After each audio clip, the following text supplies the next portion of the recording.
In today's movement, we want to introduce something a little bit different, and that's the interdependence of body parts. So we started to introduce this idea of one hand doing something slightly different, like turning over.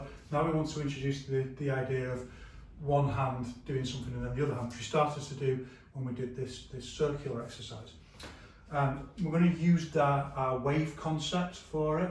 And we don't have to, we can start very basic actually, like just straight out.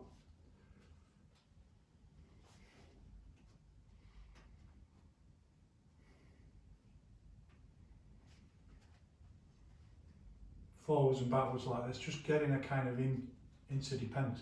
And if you feel that you need to do that, and that's the stage that you need to be at to practice, then please do that. There's no shame in that. But for me, boring. I just want to move on to something more interesting and don't bore my body to death.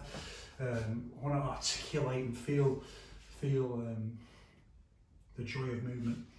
So I'm going to do a wave, more like a wave movement. I'm going to out one.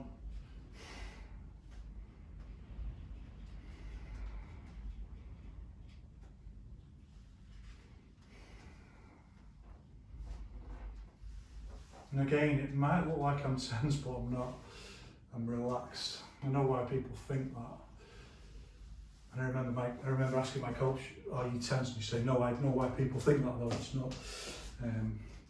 It's relaxed movement." The vibration skill that you can probably see that I do with most of my movement, that is a slightly different.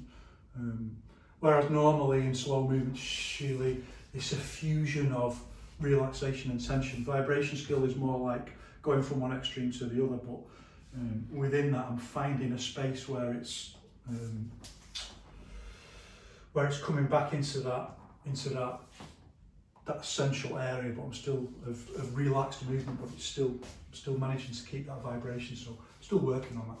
So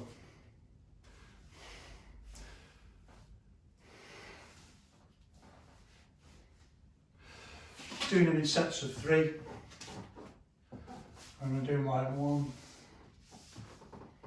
Now look, something new's coming in, because this is closely interconnected with what we want to do in sparring. You'll see me do it all the time when I'm sparring. I'm always going for that. I'm always going for the gloves to take down the lead hand or the back hand.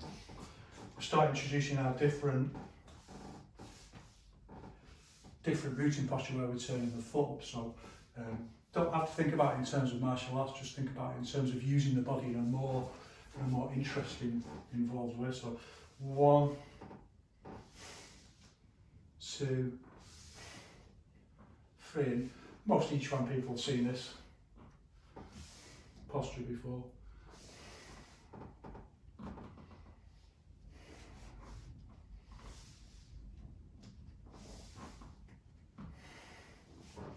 And the other way, and do it this way.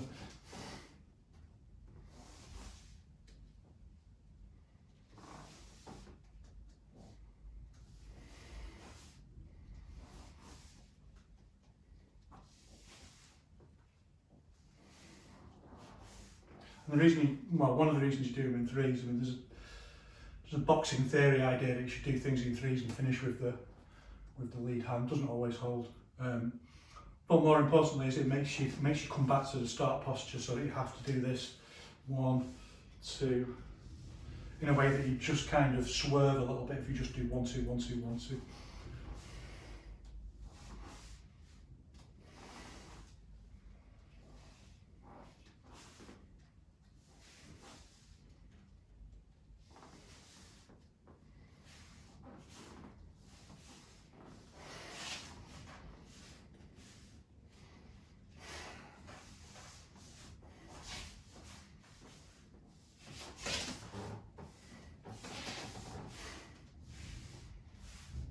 The speed of the movement isn't that important, it's the quality of the movement that's important, and you just get that quality first by doing it really, really slowly.